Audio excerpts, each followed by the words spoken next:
Hello everyone. But descriptive type of current affairsல almost 28 questions பார்த்துட்டோம். So next topic என்ன இருக்கு அப்படின்னு பார்த்தோம்னா ஒரு ஆக்ட் ரிலேட்டடாக வந்திருக்கு. என்ன கொஸ்டின் அப்படின்னு பார்த்தோம்னா describe the context and salient features of the digital personal data protection act அப்படின்னு கேட்டிருக்காங்க. 2023ஆம் ஆண்டு எண்ணிம தனிநபர் தரவு பாதுகாப்பு சட்டத்தின் கூறுகள் மற்றும் முக்கிய அம்சங்களை விவரிக்க அப்படின்னு சொல்லி கொடுத்துருக்காங்க. ஓகேவா? So digital personal data protection act ரொம்ப ரொம்ப நாள் டிலேடா ஆனா வந்த ஒரு சட்டம். சரியா? ஸோ நமக்கு ஒரு கமிட்டியோட ரெக்கமெண்டேஷன்ஸை பேஸ் பண்ணி தான் இந்த சட்டங்கள் வந்திருக்கும். என்ன கமிட்டி அப்படின்னு பார்த்தோம்னா ஜஸ்டிஸ் பிஎன் ஸ்ரீகிருஷ்ணா கமிட்டி. ஓகேங்களா? ஸோ இந்த கமிட்டியோட ரெக்கமெண்டேஷன்ஸை பேஸ் பண்ணி தான் நமக்கு 2019ல டேட்டா ப்ரொடெக்ஷன் பில் அப்படின்னு கொண்டு வந்திருப்பாங்க. அப்புறமா August 11, 2023ல இது நமக்கு ஆக்டா மாறிடுச்சு. சரிங்களா? ஸோ இந்த சட்டம் கொண்டு வரதுக்கான தேவைகள் என்ன, அதோட கான்டெக்ட் அதை தான் கேட்டிருக்காங்க. சரிங்களா? அதுக்கப்புறமா அதோட ஃபீச்சர்ஸை கேட்டிருக்காங்க. ஸோ ஃபர்ஸ்ட் கான்டெக்ட் என்ன அப்படிங்கிறத பார்ப்போம். ஸோ டேட்டா பிரைவசி கன்சர்ன்ஸ் அப்படிங்கிறது அதிகமாயிட்டே இருக்கு. நம்மளுடைய தரவுகள் அப்படிங்கிறது பாதுகாக்கப்படுதா, நம்மளே அறியாமலே நம்மளுடைய தரவுகளை எடுத்து பயன்படுத்திக்கிறாங்களா அப்படிங்கிற ஒரு விஷயம் நமக்கு இருந்துட்டே தான் இருக்கு. நமக்கே நிறைய கால்ஸை ரிசீவ் பண்ணியிருப்போம். இந்த மாதிரி ஒரு ஃப்ராட்லண்டான கால்ஸ், அந்த எப்படிதான் நம்ம நம்பர் அவங்களுக்குலாம் போகுது அப்படிங்கிற ஒரு ஒரு சந்தேகம் எல்லாருக்குமே வந்திருக்கும் இல்லையா? ஸோ இதுதான் டேட்டா பிரைவசி கன்சர்ன்ஸ். என்னோட டேட்டா, என்னோட ஃபோன் நம்பர் என்னோட ஒப்புதல் இல்லாம இன்னொருத்தவங்களுக்கு எப்படி போகுது அப்படிங்கிறது தான் ரொம்ப பெரிய கன்சர்ன். நமக்கு தெரிஞ்ச பர்சனுக்கே அவ்வளோ சீக்கிரம் நம்ம நம்பர் கொடுக்க மாட்டோம். அப்ப தெரியாத நபர்கள் எப்படி என்னுடைய ஃபோன் நம்பர் எடுத்து கால் பண்றாங்க அப்படிங்கிற ஒரு கன்சர்ன் இருக்கு இல்லையா?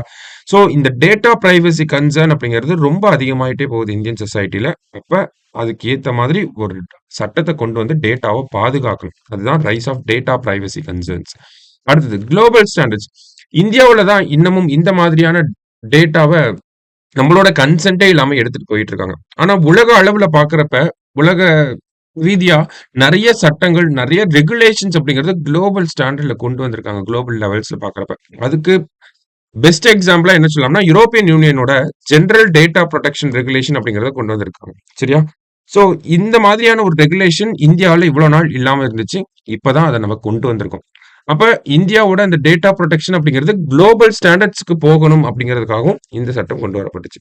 அதே மாதிரி சுப்ரீம் கோர்ட்டோட ஜட்மெண்ட், இதை நம்ம ஃபர்ஸ்டாவே கூட எழுதலாம். புட்டசாமி கேஸ்ல சுப்ரீம் கோர்ட் என்ன சொல்லியிருப்பாங்கன்னா, ரைட் டு பிரைவசி அப்படிங்கிறது ஆர்டிகல் 21 கீழே ஒரு ஃபண்டமெண்டல் ரைட் அப்படிங்கறத சொல்லியிருப்பாங்க. ஓகேவா? அப்ப என்னோட பிரைவசி, என்னோட டேட்டா பிரைவசியை பாதுகாக்கணும் அப்படின்னா அதுக்கு நேஷனல் லெவல்ல ஒரு லெஜிஸ்லேஷன் தேவைப்பட்டுச்சு டேட்டாவை ப்ரொடெக்ட் பண்றதுக்கு. ஸோ அதுவுமே ஒரு கான்டெக்ஸ்டா எடுத்துக்கலாம். அடுத்ததா பார்த்தோம்னா டிஜிட்டல் இந்தியாவோட growth ஆஃப் டிஜிட்டல் இந்தியா.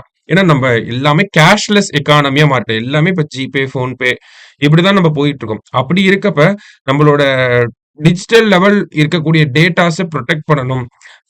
நமக்கு இந்த சைபர் செக்யூரிட்டி த்ரெட்ல இருந்து இந்தியாவில் இருக்கக்கூடிய சிட்டிசன்ஸோட டேட்டாஸை காப்பாற்றணும் அப்படின்னா அதுக்கு எக்ஸ்க்ளூசிவான ஒரு ஆர்கனைசேஷன் தேவைப்படுது. இந்த சட்டத்தின் மூலியமா அதையும் நமக்கு கிரியேட் பண்ணி கொடுக்குறாங்க. சரியா?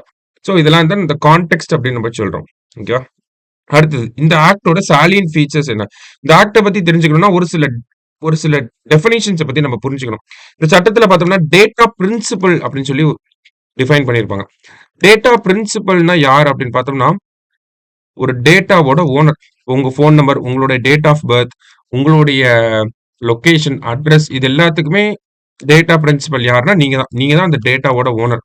நீங்க ரிட்டன் கன்சென்ட் கொடுத்தா மட்டும்தான் உங்களோட டேட்டாவை இன்னொரு தேர்ட் பார்ட்டி, இன்னொரு நபர் வந்து ஆக்சஸ் பண்ணி அதை ஒரு பர்பஸ்க்காக யூஸ் பண்ணிக்கலாம். ஓகேங்களா? இப்ப நம்ம ஷாப்லயே பார்த்தோம்னா நம்ம ட்ரெஸ் கடையிலே போறோம், ட்ரெஸ்ஸை வாங்குறோம், நம்ம மொபைல் நம்பரை கேட்கறாங்க, கொடுக்குறோம், மெசேஜஸ் எல்லாம் அனுப்புறாங்க. சரியா? ஸோ இதெல்லாம் பார்த்தோம்னா அவங்க யூஸ் பண்ணிக்கலாம். அந்த டேட்டாவை வந்து இன்னொருத்தவங்க கிட்ட அதை கொடுக்க முடியாது. அப்படின்னா அதுக்கு ரிட்டன் கன்சென்ட் அப்படிங்கிறது தேவைப்படும். ஓகேங்களா? ஸோ இதை தான் நம்ம டேட்டா பிரின்சிபல் அப்படின்னு சொல்றோம். நம்மளதான் டேட்டா பிரின்சிபல் சொல்றாங்க. ஏன்னா என் டேட்டாவை என்னோட கன்சென்ட் இல்லாம எடுத்து யூஸ் பண்ணக்கூடாது அப்படிங்கிறதா. அடுத்ததா பார்த்தோம்னா டேட்டா ஃபிடியூஷரி அப்படின்னு சொல்லுவாங்க. ஓகேவா? டேட்டா ஃபிடியூஷரி அப்படின்னா யாரு அப்படின்னு பார்த்தோம்னா நம்மளுடைய டேட்டாஸை வாங்கி ஸ்டோர் பண்ணி வைக்கக்கூடியவங்கள டேட்டா ஃபிடியூஷரி அப்படின்னு சொல்லுவாங்க. ஓகேவா? டேட்டா ஃபிடியூஷரி. ஸோ இவங்க தான் நம்ம டேட்டாவை வாங்கி ஸ்டோர் பண்ணி வைப்பாங்க. நம்மளோட டேட்டாவை கலெக்ட் பண்ணி ஸ்டோர் பண்ணி வைக்கக்கூடிய ஒரு ஆர்கனைசேஷனை டேட்டா ஃபிடியூஷரி அப்படின்னு சொல்லுவாங்க. அடுத்தது டேட்டா ப்ராசஸர் அப்படின்னு சொல்லி ஒருத்தவங்க இருப்பாங்க. ஓகேவா? ஸோ இவங்க தான் வந்து டேட்டா ஃபிடியூசரி கிட்ட இருந்து நம்மளோட கன்சென்ட்ட வாங்கி, நம்மளோட கன்சென்ட்ட பேஸ் பண்ணி இந்த டேட்டா ப்ராசஸர் நம்மளுடைய டேட்டாவ ப்ராசஸ் பண்ணிப்பாங்க. இதெல்லாம் வந்து கீ டெர்ம்ஸா இருக்கும். சரிங்களா?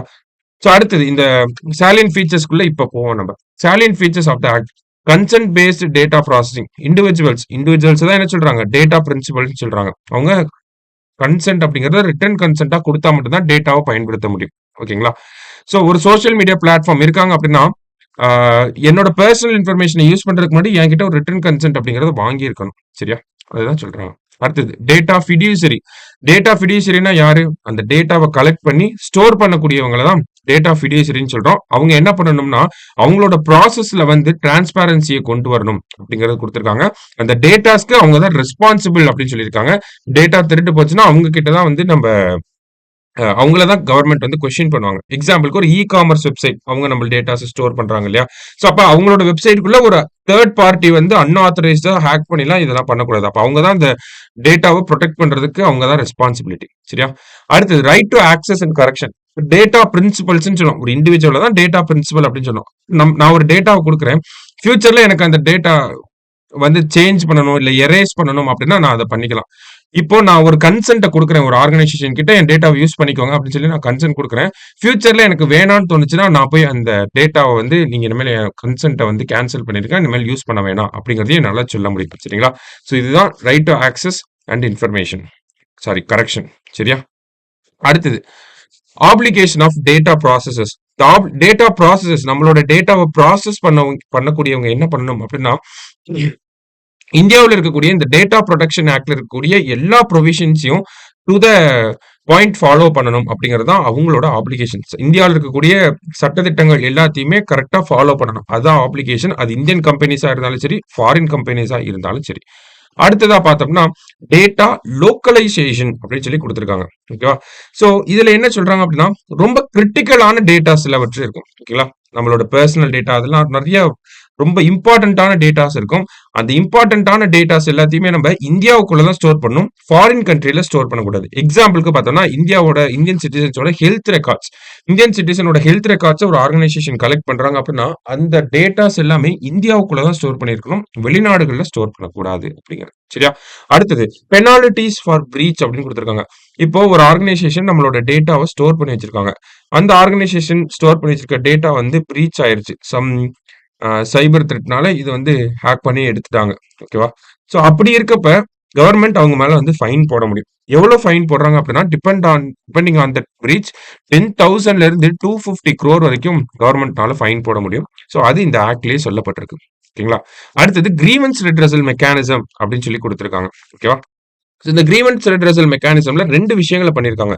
ஒன்னு என்ன அப்படின்னு பார்த்தோம்னா, data protection board of India அப்படிங்கறத உருவாக்க போறாங்க. அதுக்கு கீழே டேட்டா ப்ரொடெக்ஷன் ஆஃபீஸர் அப்படிங்கிறவங்க இருக்க போறாங்க. சரியா?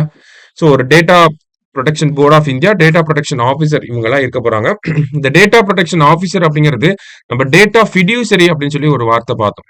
சரிங்களா? அவங்க தான் என்ன பண்ண போறாங்க? நம்ம டேட்டாவை கலெக்ட் பண்ணி ஸ்டோர் பண்ணி வைக்க போறாங்க.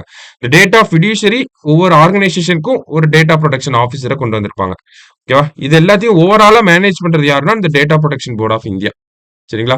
சோ அவங்க தான் வந்து இதெல்லாம் ஓவராலா பண்ண போறாங்க. ஓகேவா?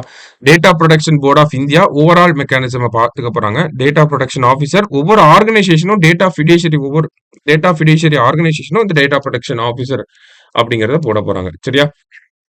சோ நெக்ஸ்ட் என்ன பார்த்தோம்னா சில்ட்ரனோட டேட்டா ப்ரொடெக்ஷன். ஸோ சில்ட்ரன்ஸோட டேட்டாவை வந்து நம்ம யூஸ் பண்ணணும். அண்டர் 18ல இருக்கக்கூடியவங்களோட டேட்டாஸை யூஸ் பண்ணணும் அப்படின்னா அதுக்கு வந்து கன்சென்ட் அப்படிங்கிறது பேரண்டல் கன்சென்ட் கண்டிப்பா வேணும். பேரண்ட் ஆர் கார்டியன் அவங்களோட கன்சென்ட்டை யூஸ் பண்ணிட்டு வாங்கிட்டு தான் யூஸ் பண்ணணும் அப்படிங்கிறத இந்த ஆக்ட்லயே நமக்கு சொல்லியிருக்காங்க. அதே மாதிரி எக்ஸம்ஷன்ஸ் அப்படின்னு பார்த்தோம்னா ஒரு சில விஷயங்கள் வந்து எக்ஸாம்ட் ஆயிருக்கு. எக்ஸாம்பிளுக்கு கவர்மெண்ட் செக்யூரிட்டி ரீசன்ஸ்க்காக, லா என்ஃபோர்ஸ்மெண்ட்காக, இல்ல ஒரு எமர்ஜென்சி டைம்ல எல்லாம் பார்த்தோம்னா இந்தியன் சிட்டிசன்ஸோட பர்சனல் டேட்டாவை யூஸ் பண்றதுக்கு கன்சென்ட் இல்லாமயே வாங்கி யூஸ் பண்ணிக்கலாம், ஒப்புதல் இல்லாமயே வாங்கி யூஸ் பண்ணிக்கலாம் அப்படிங்கிறதும் இந்த சட்டத்திலேயே சொல்லப்பட்டிருக்கு. அப்ப எப்பெல்லாம் பார்த்தோம்னா 3 கண்டிஷன்ஸ். ஒன்னு நேஷனல் எமர்ஜென்சி, நேஷனல் லெவல்ல ஏதாவது ஒரு எமர்ஜென்சி, இல்ல செக்யூரிட்டி, நேஷனல் செக்யூரிட்டி இஷ்யூ, இல்ல லா என்ஃபோர்ஸ்மெண்ட் அதுக்காக கூட நம்மளோட கன்சென்ட்டே இல்லாம நம்மளோட பர்சனல் டேட்டாவை அரசாங்கம் பயன்படுத்திக்கலாம். சரிங்களா? ஸோ இதெல்லாம் தான் இந்த சட்டத்துல சொல்லப்பட்ட முக்கியமான சாலியன்ட் ஃபீச்சர்ஸா இருக்கு. ஸோ டேட்டா ரிலேட்டடா பார்த்தோம் அப்படின்னா டிஜிட்டல் டெக் வைஸ் ஒரு ஒரு ஆக்ட கொண்டு வந்திருக்காங்க. Digital personal data protection act அப்படின்னு சொல்லி. ஸோ கொஞ்சம் முக்கியமான சட்டம் தான். ஓகேவா? ஏன்னா ரீசென்ட்டா வந்த ஆக்ட்ல இருந்து ஏதாவது ஒரு ஆக்ட் குடுத்துட்டு நமக்கு ப்ரொவிஷன்ஸ எழுத சொல்லலாம். சரியா? ஸோ ரீசென்ட்டா வந்த ஆக்ட்லயே முக்கியமான ஆக்ட்ட தான் நம்ம பார்க்குறோம். சரியா? இந்த ஆக்ட் மட்டும் இல்ல. இன்னும் 2, 3 ஆக்ட்ட வந்து நம்ம பார்ப்போம். ஸோ அதிலிருந்து ஏதாவது கொஸ்டின்ஸ் கேட்டாங்கன்னா நம்ம அட்ரஸ் பண்ற அளவுக்கு ஆன்சர்ஸ் இருக்கு. ஸோ இத நல்லா பார்த்து வச்சுக்கோங்க. சரியா? Thank you.